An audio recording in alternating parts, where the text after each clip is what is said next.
Hello, hello. Let me just double check that everything is working correctly. Just gonna click this. Okay, perfect. So, hello everyone. Welcome back to the channel. Today I thought that I would do a live stream. Just so that I can connect with you guys a little bit more. So here we go. Today we're talking about emotion regulation in borderline personality disorder. I think that this is something that is very valuable for anyone with BPD, being able to regulate your emotions, just understanding them, working with them, rather than being very impulsive and feeling the emotions and acting upon them sort of instinctually. So here we go. I'm going to jump straight into it. Emotion regulation in BPD. Why people with BPD have difficulty dealing with emotions.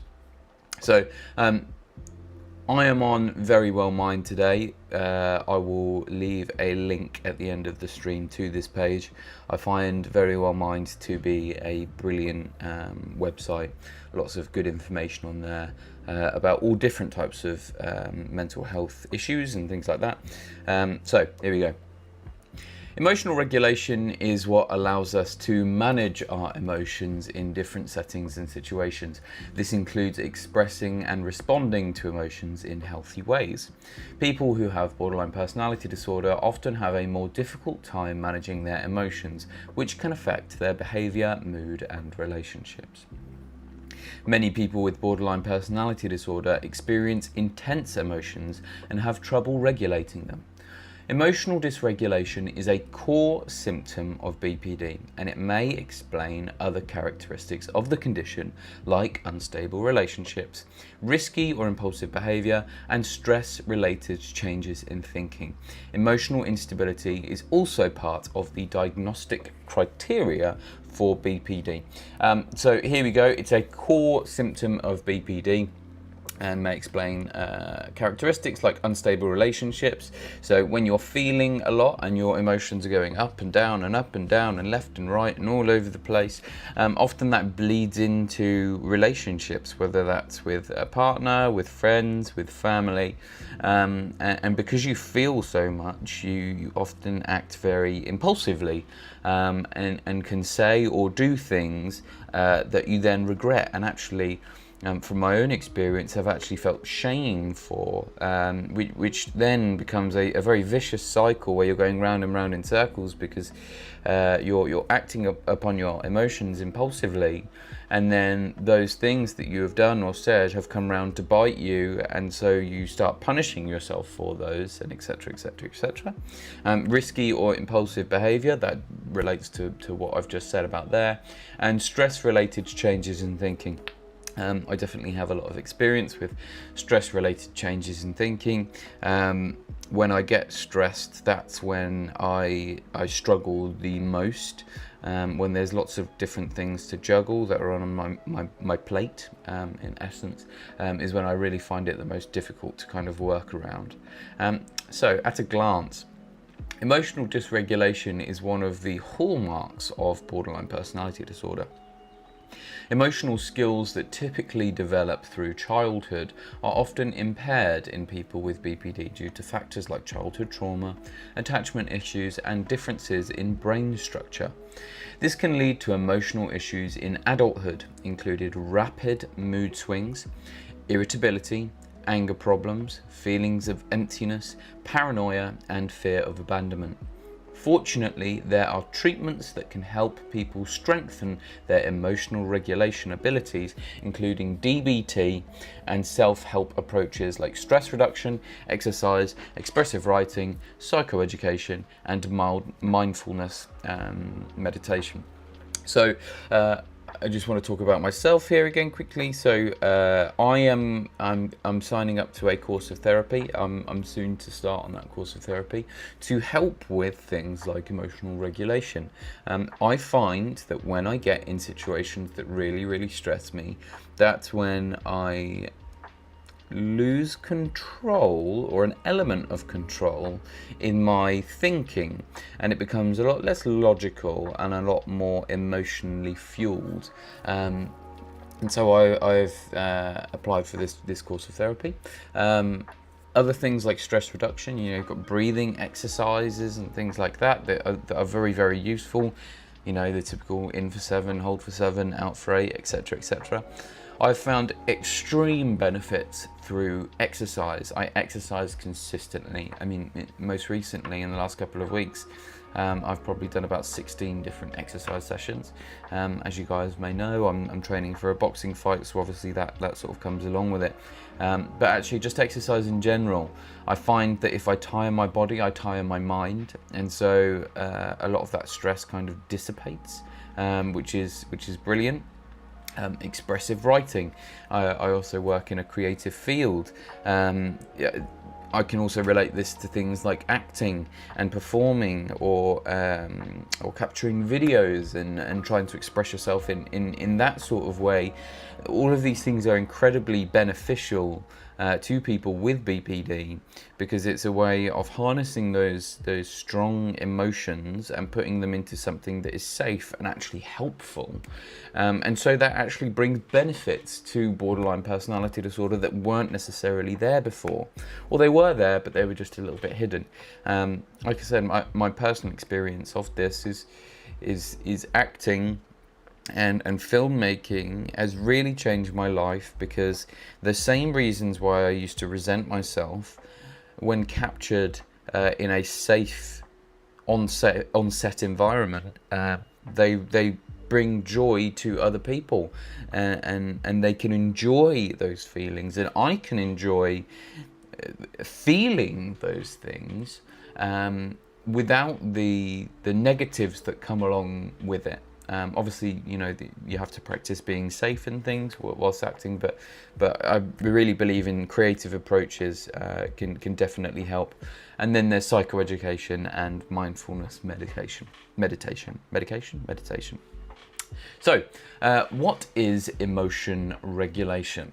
Emotion regulation is a fairly complex combination of ways in which a person relates to and acts on emotional experiences. This includes the ability to behave appropriately when distressed. Now, that is very, very, very, very, very, very important.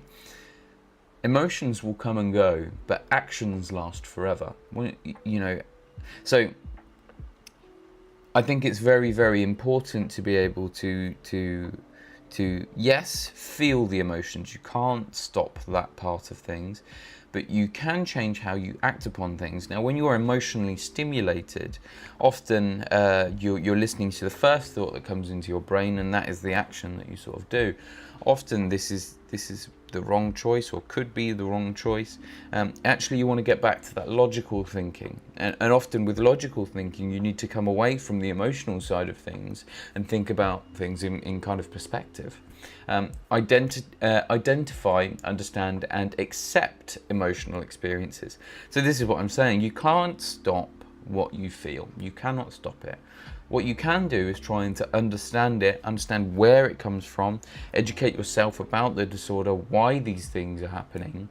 And so using that along with then allowing time and distance to come away from this emotional experience to then think logically, all of those sort of come in combination together. And the final one, use healthy strategies to manage uncomfortable emotions. So, this is doing things like, not leaning on, say, for example, for myself, nicotine.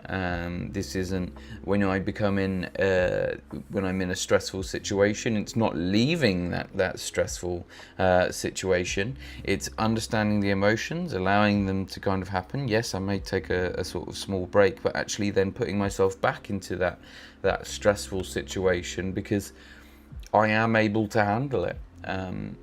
In some senses, that isn't in all senses. And there, again, other things like breathing exercises and using exercise and positive things to be able to comfort those uncomfortable emotions. People with emotion regulation skills can control the urges to engage in impulsive behaviors such as self-harm, reckless behaviors, or physical aggression during times of emotional stress. Absolutely, you know, when emotions come through thick and strong, when I was younger and I felt like I didn't have the tools to be able to manage these things, I would lean towards things like self-harm. You know, it even came up in cases, say for example with, I had like identity disturbance and things, I didn't necessarily know who I was.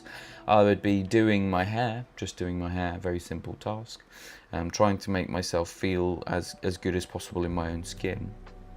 And if it wasn't going the way that I wanted it to, I would end up hitting myself. And I would spend, you know, half an hour, 45 minutes, an hour just working my hair so it looked exactly perfect in my brain. And it was extremely unhealthy because, you know, going towards that idea of perfection is near enough impossible.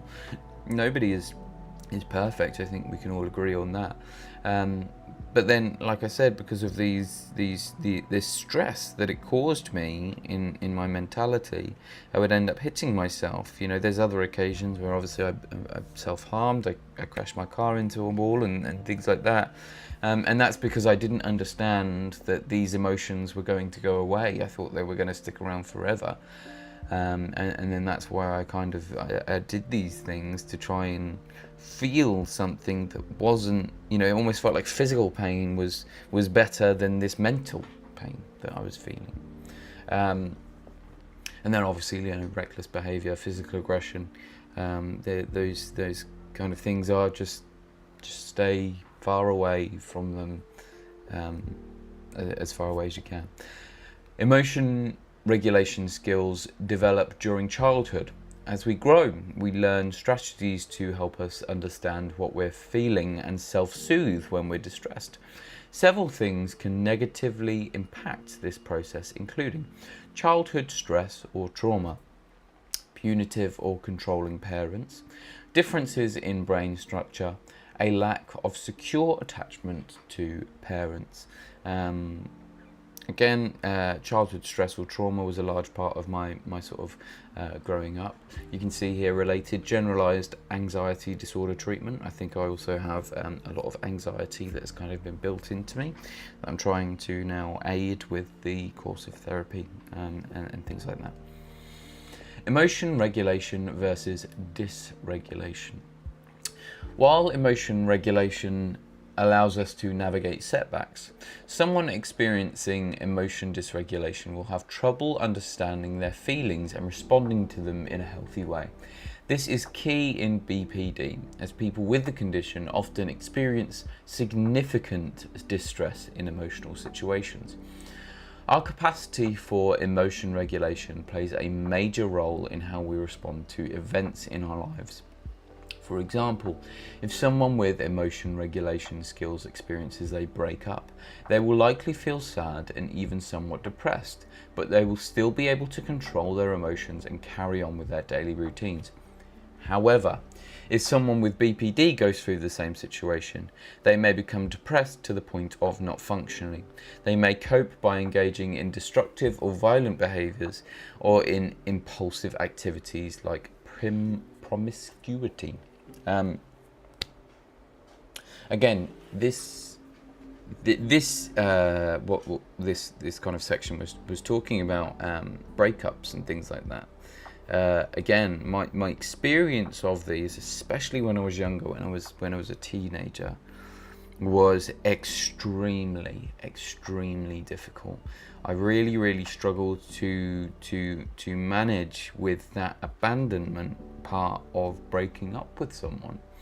It felt like a piece of me was just being ripped out, and it hurt so bad. I struggle to put into words how much it actually did hurt, and because of that I ended up sabotaging myself and hurting myself and doing things as a way to just try and alleviate some of that feeling, because it was so intense. And all my advice would be, first and foremost, to talk to friends and families and counsellors and people who can actually help you with this emotional turmoil that you are feeling. But second of all, really taking time to allow yourself to feel those things, but also make the decision that when those feelings are not helping you, to actively try and think positive thoughts, because at the end of the day we are in control of our brain. We do have the ability to choose to think. Some thoughts feel like they come from external places, and some we can choose. Now, battle those dark thoughts with the light ones. I found that really helped me, and like I said, active impulsively in those situations can lead to negative things, because, like I said earlier in the video, you know, your first thought when you're emotionally stimulated is often the thought that you end up carrying through with, and this can cause so many issues, because you're not thinking straight, because you're emotional. So I think the first port of call is to do your best to get in control of those emotions, and then work with the situation that you have. Please, whatever you do, never hurt yourself. Stay far away from that, and if you need help, like I said, talk to people. There is no shame in talking to people. It's okay not to be okay, because you should also want to be happier and lead a happy and sort of fulfilling life. So try and work your way back to that. BPD and emotional issues. People with BPD experience a number of symptoms related to their ability to regulate their emotions. Each of these can lead to significant problems in daily life by generating anxiety and depression, making it difficult to maintain stable relationships or causing issues at work. People with BPD may also turn to impulsive, self-destructive, or even self-harming behaviours as a way to cope with emotional dysregulation, like I was just talking about previously. If you are having suicidal thoughts, contact the National Suicide Prevention Lifeline at 988 for support and assistance from a trained counsellor. If you or a loved one are in immediate danger, please call 911. Or 999 in the UK. For mental health resources, see our national helpline database. So again, this is what I was talking about earlier, the impulsivity when you are feeling emotional, self-destructive, like I was saying earlier about hitting myself and things like that. Obviously that's a very small case of it, and it can get so much worse than that. And all of that is a way of coping with this emotional stress that's sort of coming along. It also said it can lead to problems with daily life in generating anxiety and depression. I myself, I have depressive disorder as well, and I'm extremely anxious. It's something that I'm working on by putting myself actually in situations that cause me anxiety, so that I can train my body that I am safe in those situations. This is a reason why I'm doing the boxing, because actually anxiety is and has caused so many issues in my life, unfortunately. I struggle to go out in spaces where there's large amounts of people. I get very, very overstimulated. I struggle to be in new situations that I haven't done before, because of fear of getting something wrong. But then because of borderline personality, those feelings are so escalated that it becomes very, very difficult to manage. You know, meeting up with friends in public spaces and things like that. Old friends that I haven't seen in a while, even communicating through texts and messages and things like that, picking up the phone. There's always a underlying fear of everything. And I feel like one of the ways that I am tackling it is by actively doing those things that scare me. Someone once said, fear is a mile wide and an inch deep, and I really, really believe that. It almost feels like as soon as I dip my toe in, actually these experiences aren't as scary as I thought they were. But that feeling that leads up to me doing these experiences is so daunting and so full that it causes me a lot of issues. So do your best to try and work through the anxiety and stress, but listen to your body as well. You know what you are capable of and what you're not capable of doing, but do yourself a favor and listen to your body in those situations. Rapid mood swings and irritability. People with borderline personality disorder have trouble managing moods and expressing emotions, leading to anxiety and irritability. Mood swings can be intense as well as rapid. These feelings of anxiety and irritability may interfere with your normal activities like working at a job or caring for yourself. Others may have trouble being around you during these episodes for many reasons, thus harming your relationships. Emotional sensitivity may be the driving force behind the mood swings and irritability that people with BPD experience. Someone with this condition is likely to be more emotionally sensitive in general, causing them to react quicker and intensely to situations they encounter. So I will actually give you, here you go, here's a little full screen of me. I'll give you a situation. I started a personal training course the other day, maybe about a month ago now, and I was doing this because I want to find a way of supporting myself along the filmmaking and acting. I started on this course. I did my first day. There was about 16 people within the class, and from the moment that I left my house to the moment that I left the course at the end of the day, I had this extreme knot in my stomach the entire time, and it was really, really unpleasant. My body felt scared. I was in fight or flight the entire day. I got there, I started talking to people, and the entire time whilst I'm talking to people and communicating with them, I'm kind of questioning everything that I'm talking about or saying. What I did do is I told them that I had borderline personality disorder and that I was feeling anxious, just to try and alleviate some of that feeling, and it helped somewhat, which was good, but I was still in a sort of stressful situation. The day ran from sort of 9 a.m. to about 6 p.m.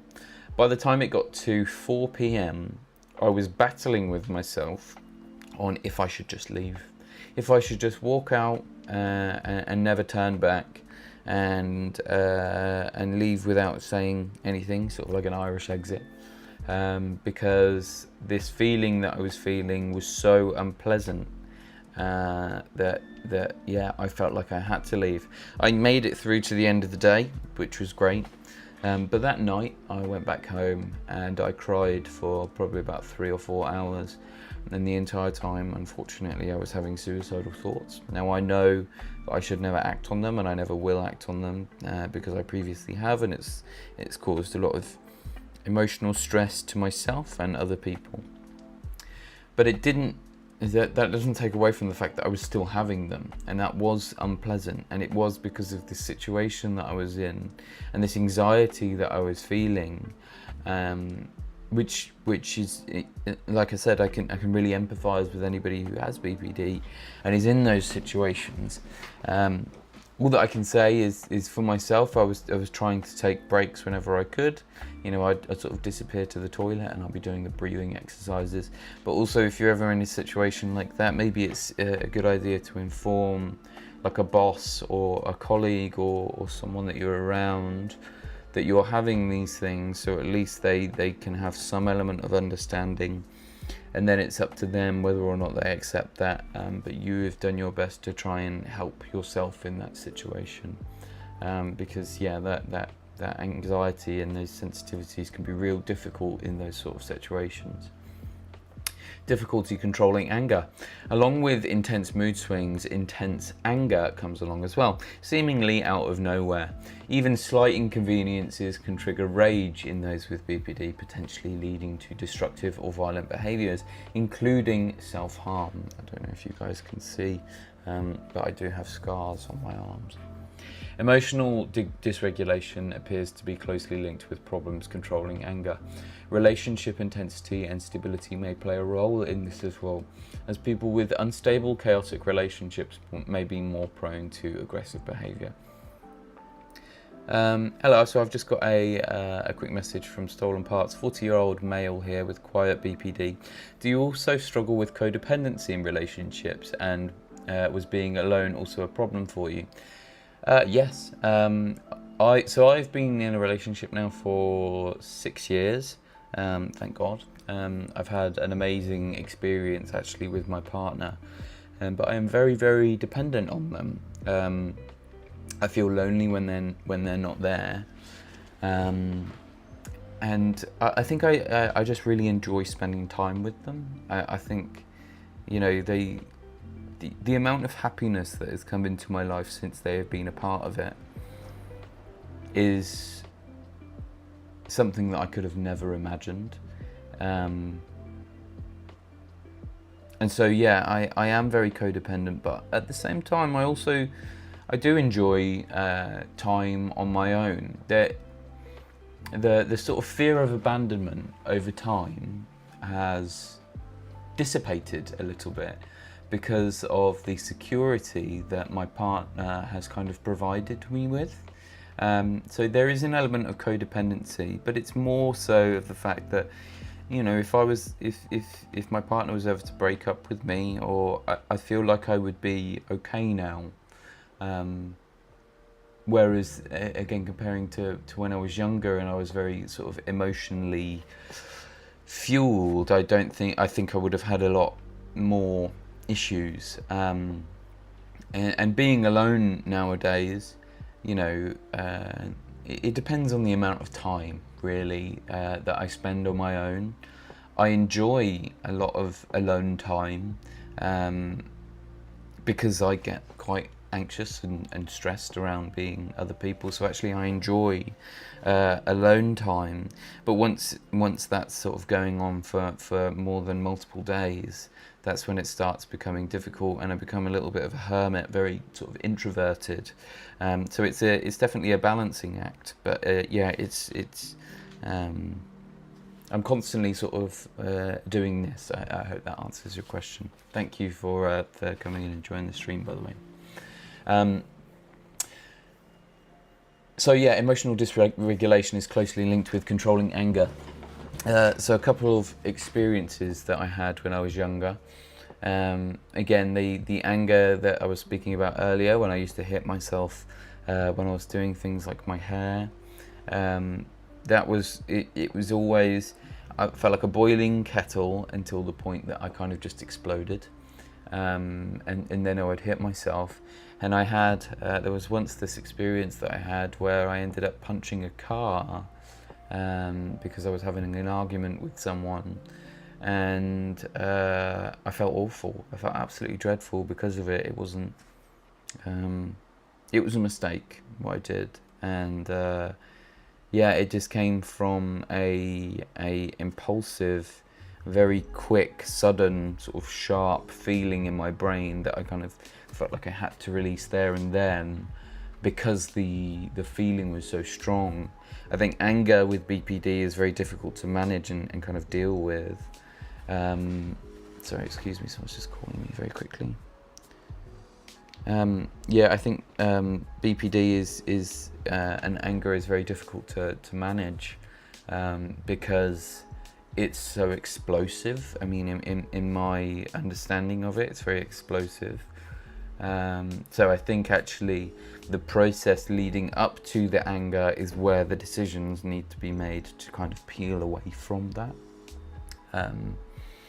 Because if you allow yourself to keep on boiling and boiling and boiling, well then all of a sudden that kind of snap is so instant.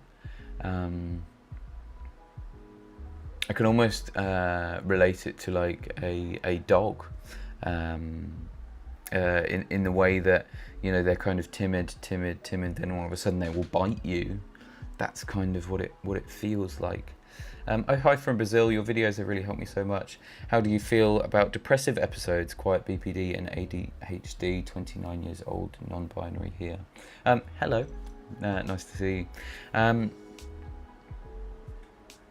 First of all, I'm glad that the videos have helped you. That makes me really, really happy. I hope that you're getting better. Depressive episodes. depressive episodes. They're difficult to manage.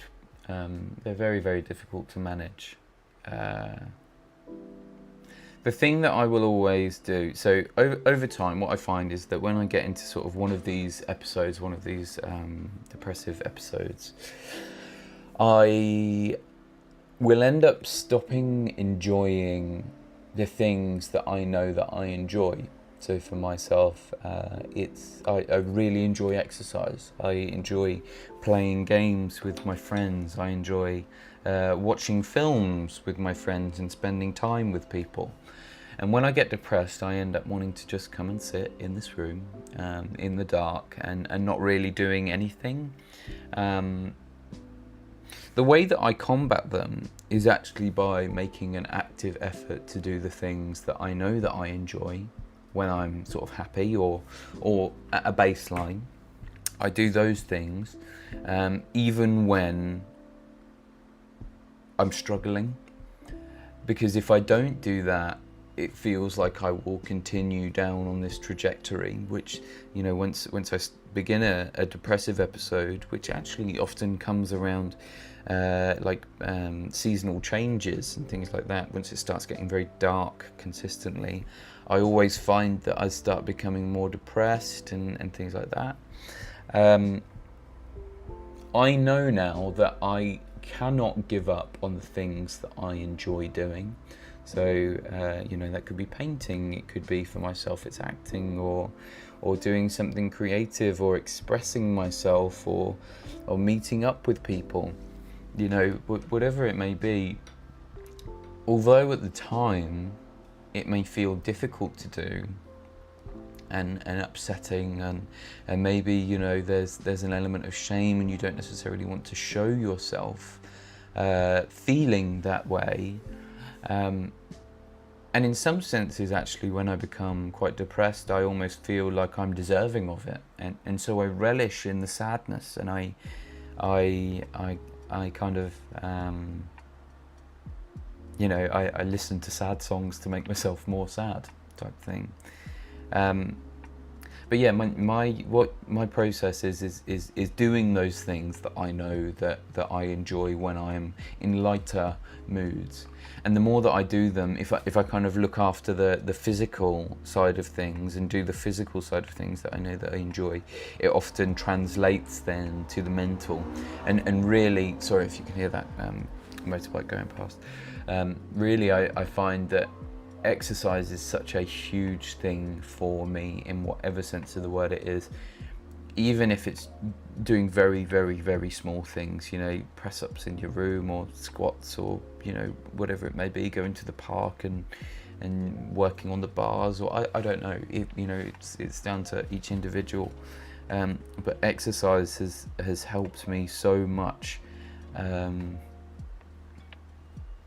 work out of those depressive episodes, and I think it's, like I said, it's down to the individual finding the things that you know that your body enjoys and doing those things, because actually sometimes the most amazing things can happen from that, especially if it's in creative fields.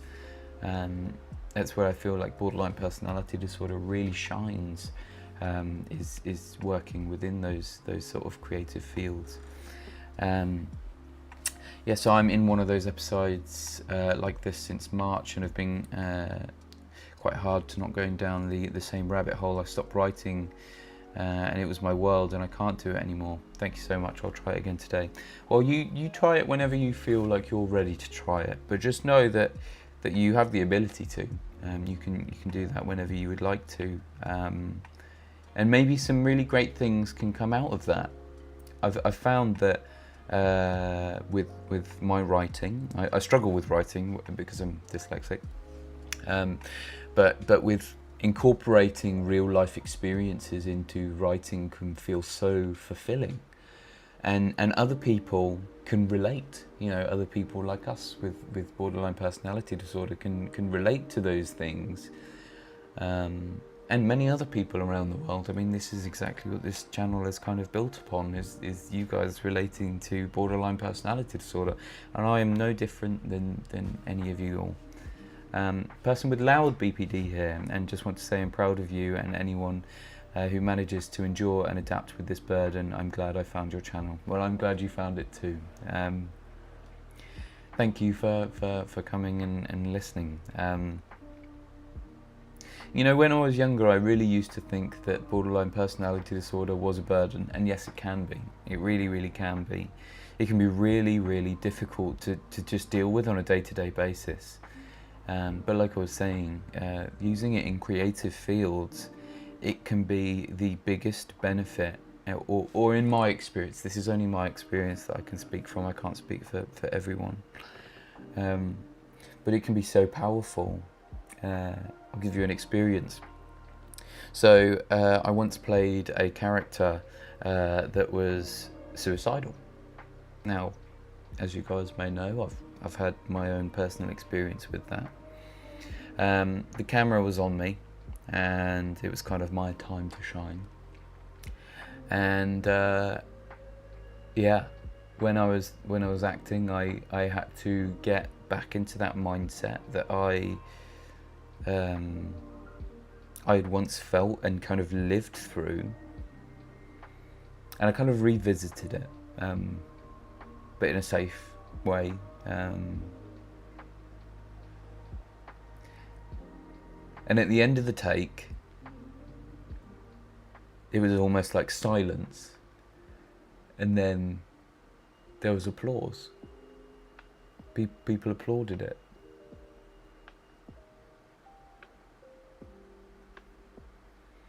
And it was magical. There was like a real key moment there for me that I went, oh, that's why I have this condition. That's why.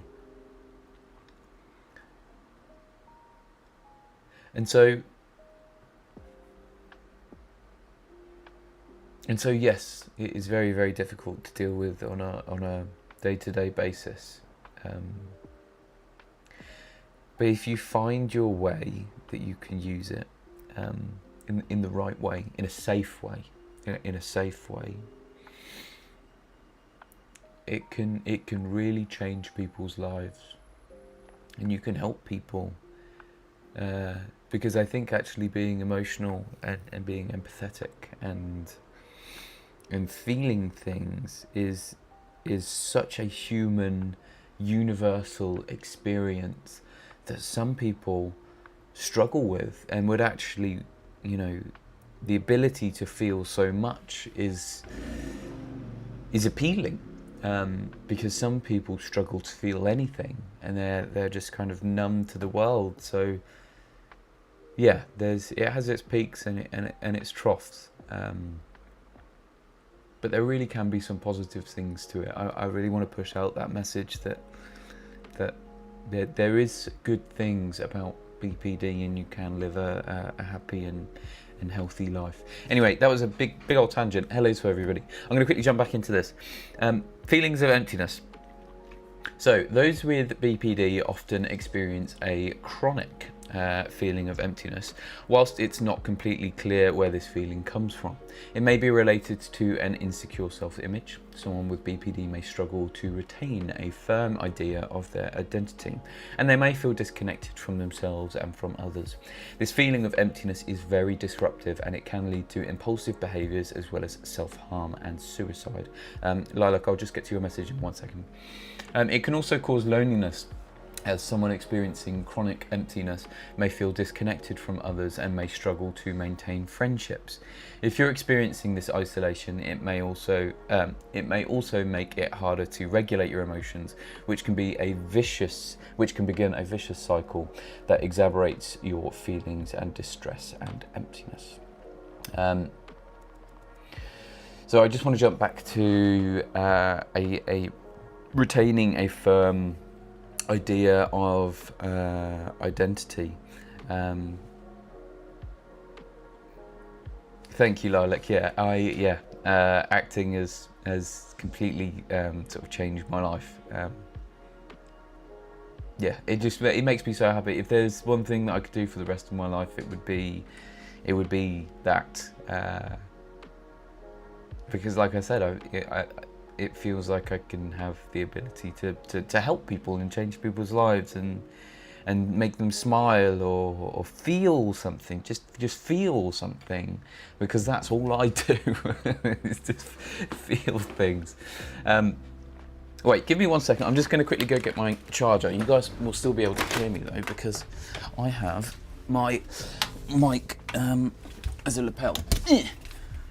Grab that, plug that in over here. Put that there.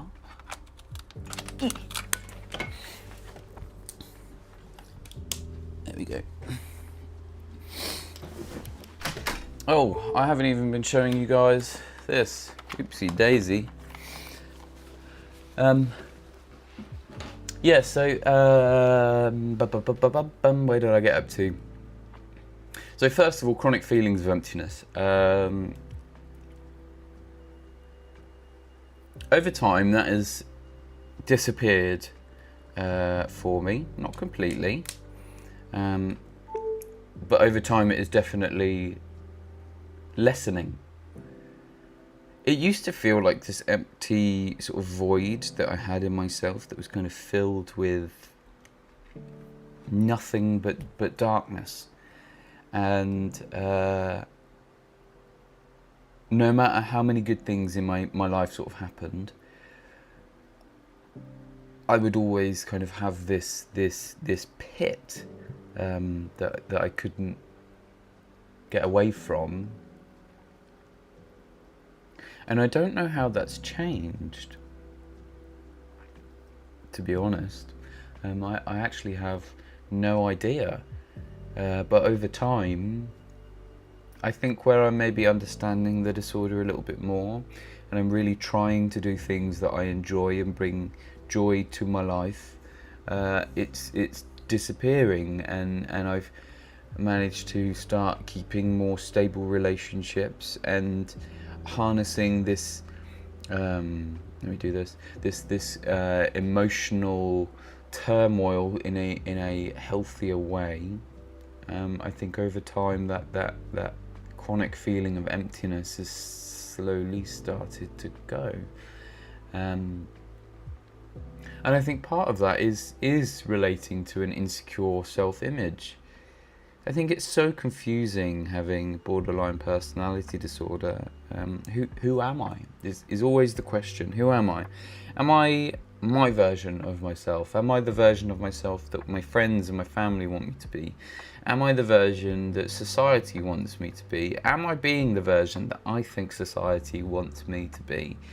Am I the right version of myself that I want to be perceived as right now? Or am I feeling internally how I look, or am I looking how I feel internally? I feel like these are some of the questions that I have a lot, and so to try and get around that, I try and find a stable, consistent way of looking. For myself, it's having this kind of facial hair, having my hair cut in the same way every time, dressing very similarly, not necessarily getting new clothes and things like that. And maybe that has been a part of getting rid of this emptiness, is actually finding a more secure and stable version of who I think I am, because I still don't really know. Or maybe I do. I'm not sure. Here we go. Paranoia and fear of abandonment. People with BPD are often afraid of being alone, rejected or abandoned by closest to them, which can cause intense paranoia.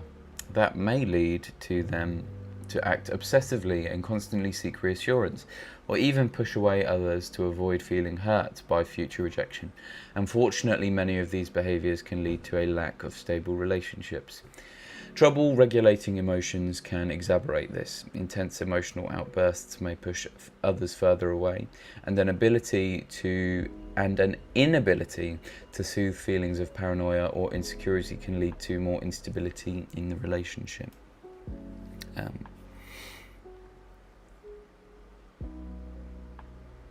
So I've spoken about fear of abandonment before.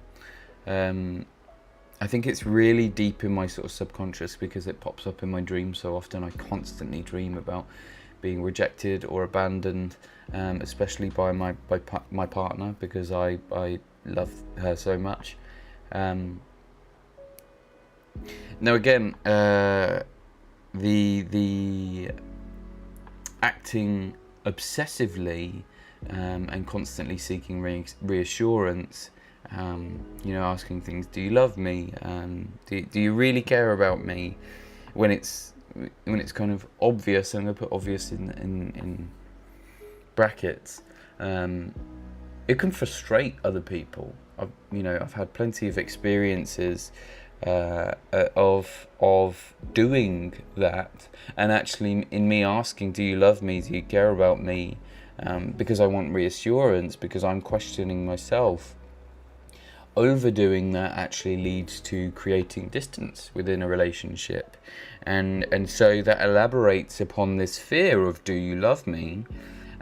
Because I'm kind of trying to force feed that question down my partner's or friends or family's sort of throat, and then over time that distance then creates these upset feelings and these unstable ups and downs, and so it becomes a sort of negative cycle. Now, with my partner nowadays, I do still ask them if they love me, but I've never asked it in a serious way, because I know it's almost like my sort of inner child asks that question, rather than me, the adult 29-year-old Reese, because I know that they love me. They've been with me for the last 6 years of my life, of their life, so I know, but we kind of play in that sense, and I think that's what it is now, is a playing version of it, rather than a serious version of it. But also at the same time, if I ask too much, and if they are having a stressful day, I can frustrate them, and it then it can cause not friction, but frustration between us. So I think it's just something to try and manage, and especially if I think it's also listening to a partner in that kind of situation, because if they tell you something and you don't believe it, well then unfortunately that's on you, because they've told you something. So if I ask, do you love me, and they go, yes, I absolutely love you, and I ask another 5 times, then of course that could be frustrating for them, because they've already told me the correct answer once. Ninth thing, we get hits about ourselves through the things we like, but I think we are such emotionally open people, it's more of an issue of us being so broad, whereas it feels some people seem more rigid. I mean, yeah, it seems like people with emotional with BPD are just, it feels like you can kind of feel every end of the spectrum.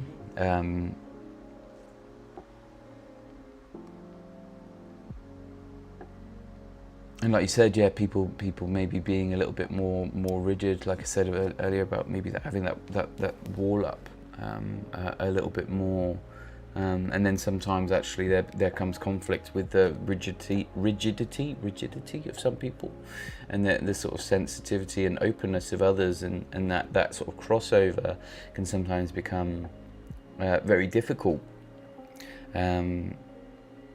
But it's just about being yourself and listening to your body. I found that when I hid my emotional side from people, I was incredibly sad.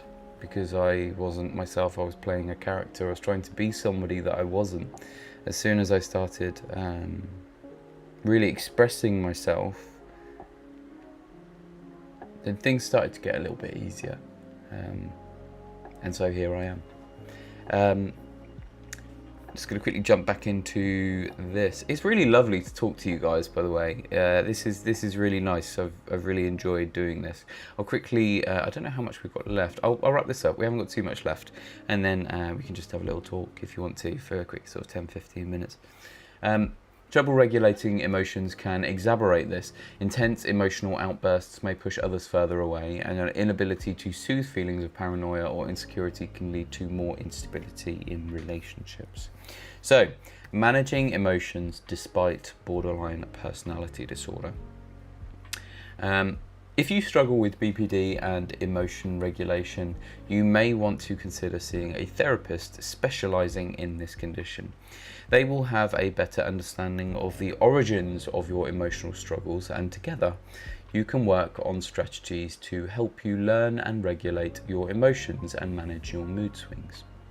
DBT has been found to be particularly helpful for people with BPD.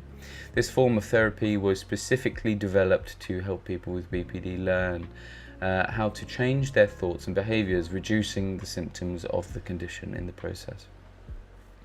In addition to therapy, there are several help strategies for BPD that can further improve your ability to manage your emotions. These can include incorporating stress reduction techniques into your life. So like I said, the one that I really enjoy is breathe in for 7, hold for 7, out for 8, and keep on repeating at least 3 times over, but as many times as you want. This kind of resets your nervous system. Exercising regularly, 100%.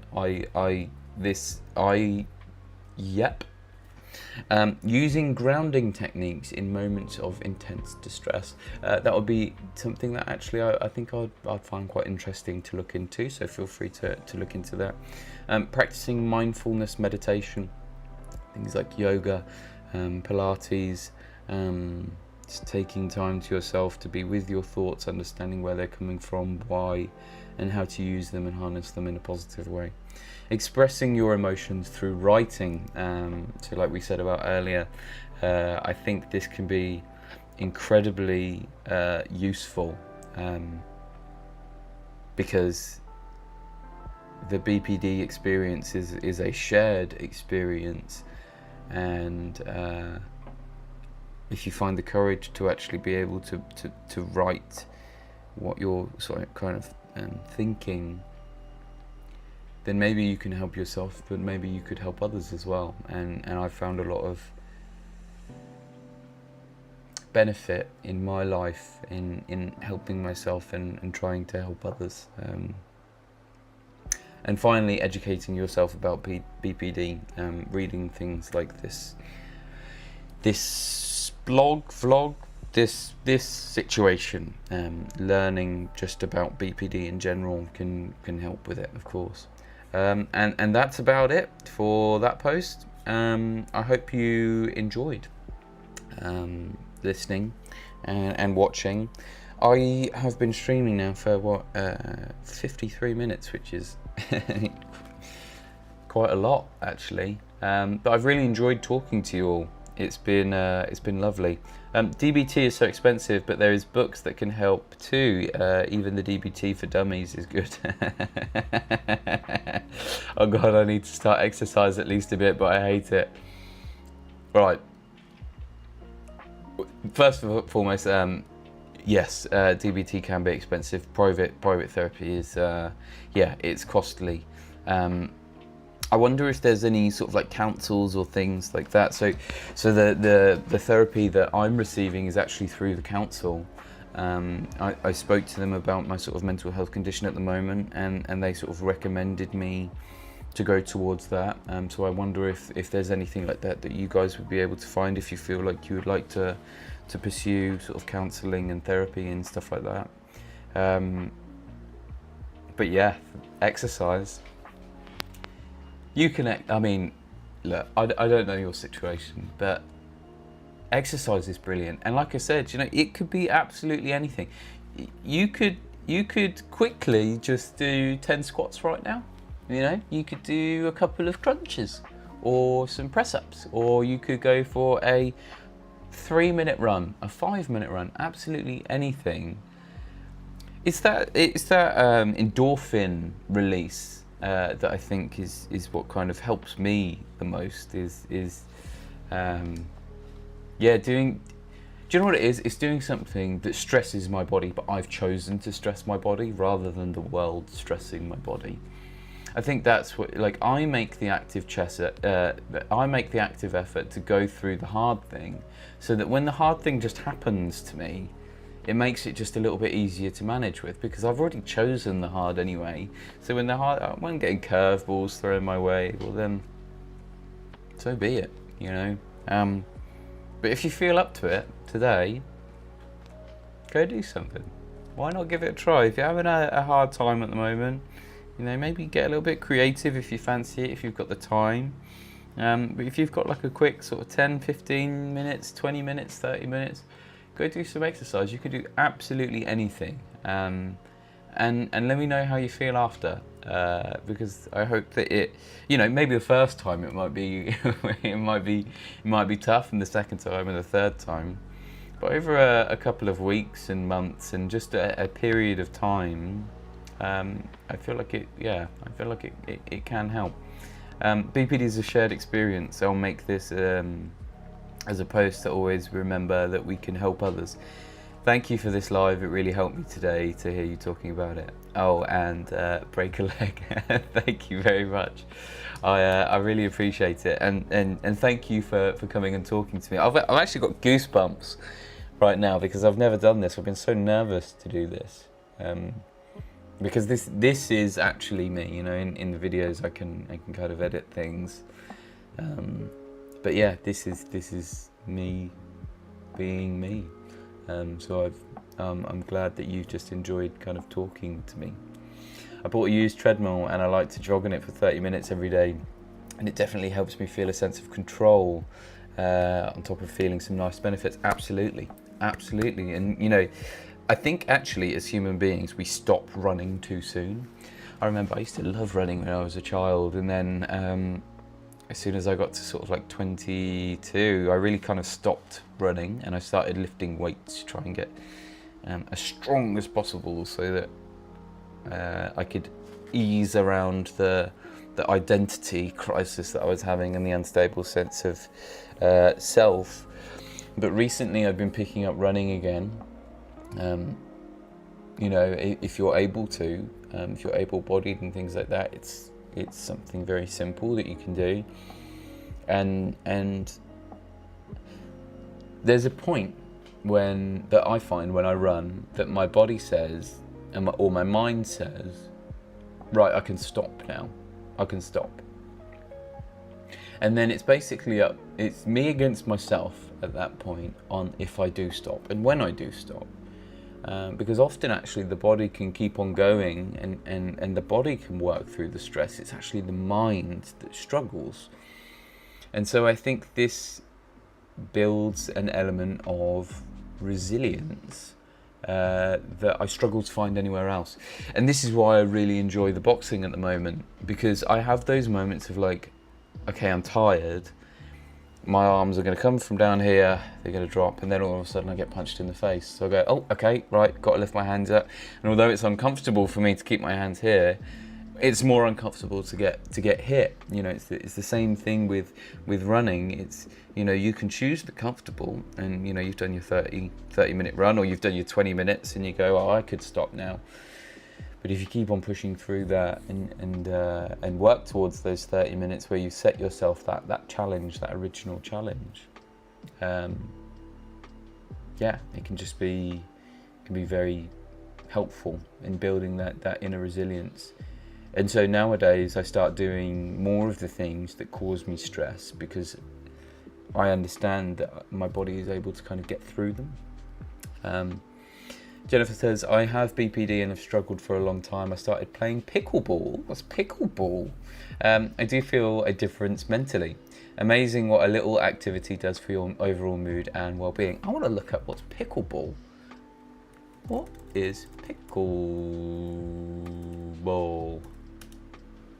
Pickleball is a paddle sport that blends tennis, badminton, and ping pong, played on a smaller court with perforated plastic ball and paddle. That looks bare fun! Hell yeah! That looks so much fun. I actually might have to give that a go. See if I can get my girlfriend or one of my friends to come and play it with me. Yeah, that sounds really fun. I'm glad that you're enjoying it. I'm really, really glad that you're enjoying it. But, you know, like you said, you know, just a little bit of activity. And as well as that, you know, I'm sure that you're playing with people there, and so you're getting that sort of connection, which I think really, really helps people with BPD, especially if you're quite anxious or depressive, and often you want to sort of be on your own. You know, doing sports with people and exercising with people where they can encourage you and you can encourage them, and you can have a laugh and a joke, and you know, maybe funny things might happen, and then all of a sudden you've gone from this depressive sort of state to actually just having a smile, and you almost forget that you're having troubles in the first place. Yeah, that's really cool. I might give that a little go, Jennifer. Lilac says, I used to like walking when I was anxious, and after about 20 to 30 minutes my mind is quiet. And I learned a new thing today. Pickleball sounds fun. Yeah, it does sound really fun. But again, brilliant. You know, having a little walk, lovely stuff. I always try and make an active effort now to walk instead of getting trains or driving. And actually, more so than not, I'm trying now to not wear like headphones and just enjoy what I see around me and kind of hear and just living in the present, because I find that when I'm in the present, I'm actually a lot happier. You know, if I think about here and now, things are all right. When I think about the future and the past, that's when things get a little bit difficult. But yeah, walking, just being out in nature and just listening to your body, connecting with, you know, this is what the website was saying earlier, like grounding yourself, you know, even sometimes feeling just the feet on your grass, the grass on your feet, you know. It always makes me happy as well when I see a little dog walk past or something, and you can see sort of happy trotting along and whatnot. But yeah, exercise is something that I really enjoy, and I hope you guys can enjoy as well. I used to drink numb my emotions, and being sober made me face it raw. And it was an important step to help me recover from my BPD. You can do it too. Hey, and this is why I love this community. Absolutely. Feel things, try not to run away from them and look them in the face. I can definitely relate to that. You know, I've had all sorts of different issues with just different things that I lean on, and this is why things like exercise really help that. Right, I'm going to love and leave you guys for now. I hope you guys have enjoyed everything. This was only a quick stream. I'll do a longer stream next time. I'm not sure when I'll do it, but I'll put a little post up on my YouTube, just to let you guys know when it's actually going to happen. But I just want to say thank you to all of you that have come along and have spoken to me. And I've sort of watched the video, watched the stream, because it's actually been incredibly fulfilling. It's been really nice just being myself, and I hope you guys can enjoy the sort of raw, unedited version of me. And I just want to give you a little update before I go. So I'm having a boxing match on the 26th or 27th of September. The aim of the game is to donate to people with BPD like us. I'll just have a look for the website very quickly. Bear with me 1 second. So the website that I'm donating to or choosing to put the funds towards is borderlinearts.org. That's borderlinearts.org, and it's a registered charity in Great Britain that is focused on people with BPD and uses creativity to help them out. So that's going to be really, really great. I'm feeling good about all the training and whatnot. I'm going to be doing 2 sessions later on today, probably about sort of 6 or 7 this week. And our film, 49 Miles More, is being played at a cinema, View Cinema in Piccadilly, on the 5th of September, which is really, really exciting. It's gone down very well so far. We managed to win Best Feature at a film festival the other day, which I'm really, really happy with. And I managed to get runner-up for Best Actor. Hold on, let me show you my award. Here. Dun, dun, dun, dun, dun, dun. Look at that. Yay! So I managed to win that for the film. I'm really excited to show you it all.